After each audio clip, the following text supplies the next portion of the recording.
పల్లెనేని విశ్వేశ్వరరావు. రాజకీయ పార్టీలు ఎప్పుడు కూడా గెలుపు కోసమే ప్రయత్నం చేస్తూ ఉంటాయి. అందుకోసం ఎలాంటి నిర్ణయాలు తీసుకోవాలి, ఎలాంటి ప్రకటనలు చేయాలి, ఓటర్లను ఏ విధంగా ఆకట్టుకోవాలి అనేది ఒక స్ట్రాటజీ.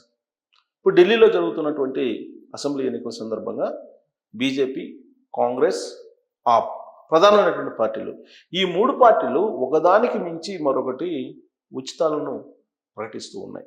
దాంట్లో భాగంగానే కేజ్రీవాల్ తాజాగా ప్రకటించినటువంటి ఒక హామీని కనుక చూస్తే, అద్దెదారులు ఎవరైతే ఉంటారో అద్దెకు ఉండేటువంటి వాళ్ళు ఇళ్లలో వాళ్ళకి ఉచిత విద్యుత్తు, ఉచిత మంచినీళ్ళు, ఇవి రెండు ఉచితంగా ఇస్తానని చెప్పి ఆయన అనౌన్స్ చేశారు. ఈ అనౌన్స్మెంట్ వెనుక లాజిక్ లేకపోలేదు. ఖచ్చితంగా ఒక సర్వే చేసిన తర్వాత పక్కాగా ఆప్ అధినేత కేజ్రీవాల్ చేసినటువంటి ప్రకటన కింద మనం భావించడానికి అవకాశం ఉంది.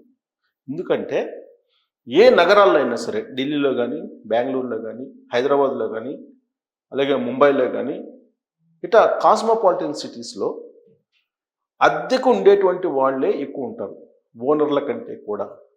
ఓనర్ల సంఖ్య తక్కువ ఉంటుంది, అద్దెకు ఉండేటువంటి వాళ్ళ సంఖ్య ఎక్కువగా ఉంటుంది. ఆ విషయాన్ని సర్వే రూపంలో గమనించాడు కేజ్రీవాల్. అద్దెకు ఉండేటువంటి వాళ్ళు ఓటర్లుగా ఎక్కువ ఉన్నారు ఓనర్ల కంటే కూడా. ఒకవేళ ఓనర్లకి ఓటు ఉన్నప్పటికీ వాళ్ళు క్యూ లైన్లోకి వచ్చి వేసేటువంటి వాళ్ళు తక్కువ అనేటువంటి విషయాన్ని కూడా కేజ్రీవాల్ తన సర్వేలో అభిప్రాయపడి ఉండవచ్చు. అందుకే అద్దెకు ఉండేటువంటి వాళ్ళ ఓటర్లను ఆకర్షించేందుకు ఆయన ప్రకటించినటువంటి ఉచితాలు ఇవి. సహజంగా ఆయన ఉచితాల మీదనే ఎలక్షన్స్ని లీడ్ చేస్తూ ఉంటారు. ఇప్పుడు వరుసగా 3 సార్లు గెలిచారు. 4వసారి ఆపును అధికారంలోకి తీసుకురావడానికి ప్రయత్నం చేస్తూ ఉన్నారు. తొలిసారి ఆయన గెలిచినప్పుడు కేవలం 40-45 రోజులు మాత్రమే ఆయన ప్రభుత్వం ఉంది. ఆ తర్వాత జరిగినటువంటి ఎలక్షన్స్లో అప్రతిహతంగా గెలిచారు. ఆ తర్వాత మళ్ళీ 3వసారి కూడా ఉచితాల క్రమంలోనే ఆయన గెలిచారు. విద్య, వైద్యం ఇవి ఆయన ఉచితంగా అందించేటువంటి ప్రయత్నం చేశారు. దాంట్లో చాలా వరకు కూడా సక్సెస్ అయ్యారు. మహిళలకు ఉచిత బస్ ప్రయాణంతో పాటు మెట్రోల్లో కూడా ఉచిత ప్రయాణాన్ని ఆయన కల్పించారు మహిళలకి. ఇటీవల కాలంలో స్టూడెంట్స్కి కూడా ఆయన ఉచిత మెట్రో ప్రయాణాన్ని కల్పించేటువంటి కార్యక్రమానికి, అలాంటి పథకానికి కూడా శ్రీకారం చుట్టారు. కేజ్రీవాల్ ఏదైతే పథకాలని రూపకల్పన చేశారో, ఉచిత పథకాలని, వాటినే భారతదేశ వ్యాప్తంగా ఆయా రాష్ట్రాల్లో ఉండేటువంటి పార్టీలు కొంచెం అటు ఇటుగా మేనిఫెస్టోలో పెడుతూ ఉన్నాయి. ఉచిత బస్ ప్రయాణం మహిళలకు అనేది ఫస్ట్ కేజ్రీవాల్ పెడితే, కర్ణాటక ఎన్నికల్లో కాంగ్రెస్ పార్టీ ఒక ప్రధాన అంశంగా, ప్రధాన అస్త్రంగా ప్రజల్లోకి తీసుకెళ్ళింది. అక్కడ కాంగ్రెస్ పార్టీ అధికారంలోకి రాగలిగింది. ఉచిత సిలిండర్స్, అట్లా కేజ్రీవాల్ కూడా విద్యుత్తు అలాగే తాగునీళ్ళు, ఇవి రెండు ఉచితంగా గత ఎన్నికల్లో ప్రకటించారు, ఇప్పుడు కూడా ప్రకటించారు. కాకపోతే అద్దెదారులకి ఈసారి బంపర్ ఆఫర్ ఇచ్చారు. అద్దెదారులకు కూడా ఆయన తన వైపు తిప్పుకునే ప్రయత్నం చేస్తున్నారు. దాంట్లో లాజిక్ ఏంటంటే వాళ్ళ సంఖ్య ఎక్కువ ఉంది అనేది ఆయన లాజిక్. ఇతర ప్రాంతాల నుంచి వలస వచ్చి కాస్మోపాలిటన్ సిటీస్లో నివసించేటువంటి వాళ్ళ సంఖ్య ఎక్కువగా ఉంటుంది. వాళ్ళకి ఓటు హక్కు కూడా ఉంటుంది. ఉదాహరణకు మనం హైదరాబాద్ తీసుకుంటే, హైదరాబాద్కి వచ్చేటువంటి వాళ్ళ వలసదారులు చాలా ఎక్కువ ఉంటారు. స్థానికంగా ఉండేటువంటి వాళ్ళు హౌస్ హోల్డ్స్ తక్కువ ఉంటారు. పైగా హౌస్ హోల్డ్స్ ఉన్నప్పటికీ కూడా వాళ్ళు ఆర్థికంగా స్థితిమంతులై ఉంటారు. జనరల్గా ఉండేటువంటి ఒక టెండెన్సీ ఏంటంటే, స్థితిమంతులుగా ఉన్నటువంటి వాళ్ళు ఓటు వేయడానికి బూత్ వద్దకు రారు, బూత్ కేంద్రాల వద్దకు, పోలింగ్ కేంద్రాల వద్దకి. అది హైదరాబాద్లో కూడా మనం చూసాం. ఇటీవల జరిగినటువంటి లోక్సభ ఎన్నికల్లో కానీ, అంతకుముందు జరిగిన అసెంబ్లీ ఎన్నికల్లో కానీ, తెలంగాణ వ్యాప్తంగా మనం కనుక ఈ టెండెన్సీని కనుక వర్తింపజేస్తే, రూరల్ ప్రాంతాల్లో ఎక్కువ ఓట్ బ్యాంక్ అయితే, సిటీస్లో, ప్రధానంగా హైదరాబాద్ లాంటి సిటీస్లో 40%కి దాటలేదు, 50% లోపలే ఉంది. దీనికి కారణం ఏంటంటే, స్థితిమంతులుగా ఉన్నటువంటి వాళ్ళు పోలింగ్ కేంద్రాలకు వద్దకు వెళ్ళి క్యూలో నిలబడి ఓపికగా ఓటు వేసేటువంటి పరిస్థితులు. ఒకవేళ ఓటు వేసినా కానీ వాళ్ళు ఎలాంటి ప్రలోభాలకి లొంగకుండా ఓటు వేస్తారు అనేది రాజకీయ పార్టీల యొక్క అభిప్రాయం.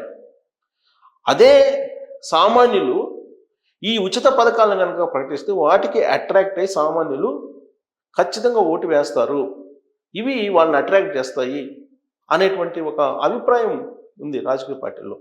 అందుకే ఎప్పటికప్పుడు సామాన్యులను ఆకర్షించేలాగా ఉచిత పథకాలను అనౌన్స్ చేస్తుంటారు. ఇప్పుడు తెలంగాణలో రేవంత్ రెడ్డి గారు 6 హామీలు ఇచ్చారు. అలాగే ఆంధ్రప్రదేశ్లో చంద్రబాబు నాయుడు గారు సూపర్ 6లు ప్రకటించారు. ఇక్కడ రేవంత్ రెడ్డి గారు ఉచిత సిలిండర్లు ప్రకటించారు, ఉచిత బస్సు ప్రయాణం మహిళలకు ప్రకటించారు, రుణమాఫీని ప్రకటించారు. ఇవన్నీ కూడా అమలు చేయడానికి సిద్ధమయ్యారు రేవంత్ రెడ్డి గారు. తెలంగాణలో అమలు జరుగుతున్నట్టు పథకాలని ఢిల్లీలో చెప్పడానికి ఆయన ఢిల్లీ వెళ్ళారు. స్టార్ క్యాంపైనర్గా కాంగ్రెస్ పార్టీ తరఫు నుంచి రేవంత్ రెడ్డి గారు ఢిల్లీలో కాంగ్రెస్ పార్టీ ప్రచారం చేస్తూ ఉన్నారు. తెలంగాణలో ఉచిత పథకాలను అమలు చేసి చూపిస్తున్నాము, వాటి ఫలితాలను అందుకుంటున్నాము అనేటువంటి విషయాన్ని ఢిల్లీ వెళ్ళి ఢిల్లీ ఓటర్లకు చెప్పేటువంటి ప్రయత్నం చేస్తున్నారు. ఒకవేళ కాంగ్రెస్ పార్టీ అధికారంలోకి వస్తే ఈ ఉచిత పథకాలు అమలు చేయకపోతే తాను చేపిస్తానని చెప్పి ఢిల్లీలో ఉండేటువంటి ఓటర్లకి హామీ ఇస్తున్నారు. ప్రత్యేకించి తెలుగు వాళ్ళు ఎక్కువగా ఢిల్లీలో ఉంటారు. ఢిల్లీలో ఉండేటువంటి తెలుగు వాళ్ళని ఆకర్షించేందుకు, వాళ్ళని ఆకట్టుకునేందుకు రేవంత్ రెడ్డి అక్కడికి వెళ్ళి స్టార్ క్యాంపెయినర్గా ప్రచారం చేస్తూ ఉన్నారు. తెలంగాణలో అమలు చేస్తున్నటువంటి ఉచిత పథకాలని ప్రత్యేకించి ఆయన చెప్తూ ఉన్నారు. అలాగే ఆంధ్రప్రదేశ్లో సూపర్ 6లు అమలు చేస్తున్నారు చంద్రబాబు గారు. ఇప్పటికే పెన్షన్లు అమలు చేస్తూ ఉన్నారు. దాంతోపాటు ఉచిత సిలిండర్లను అమలు చేస్తూ ఉన్నారు. అలాగే ఉచిత బస్సు ప్రయాణాన్ని అమలు చేయబోతూ ఉన్నారు. ఇలా ఉచిత పథకాలని అమలు చేస్తుంది ఎన్డీఏ ప్రభుత్వం అని చెప్పి చెప్పడానికి పవన్ కళ్యాణ్ని, చంద్రబాబు గారిని ఢిల్లీలో ప్రచారం చేయించాలని చెప్పి బీజేపీ భావిస్తుంది. బీజేపీ కూడా అక్కడ ఢిల్లీ ఓటర్లని ఉచిత పథకాల ద్వారా ఆకర్షించే ప్రయత్నం చేస్తూ ఉంది. అయితే కొత్తదనంగా కేజ్రీవాల్ ఆలోచించారు. బీజేపీ కాంగ్రెస్కి భిన్నంగా అద్దెదారులు ఎవరైతే ఉన్నారో, రెంట్కి ఎవరైతే ఉంటున్నారో వాళ్ళకి విద్యుత్తు, మంచినీళ్ళు, ఇతర అవసరాలు ఉచితంగా కల్పిస్తానని చెప్పి ఆయన అనౌన్స్ చేశారు. భారతదేశ వ్యాప్తంగా ఇలాంటి ప్రకటన బహుశా మేనిఫెస్టోలో ఆప్ మాత్రమే పెట్టింది. రాబోయేటువంటి రోజుల్లో కాస్మోపాలిటన్ సిటీస్లో ఇలాంటి హామీలు అద్దెదారులకి, ఇంటి ఓనర్లకు కాకుండా ఇళ్లలో అద్దెకు ఉండేటువంటి వాళ్ళకి ఇలాంటి బెనిఫిట్స్ ఇచ్చేటువంటి అవకాశం ఉంది. రేపు మాపు గ్రేటర్ హైదరాబాద్ ఎన్నికలు రాబోతున్నాయి.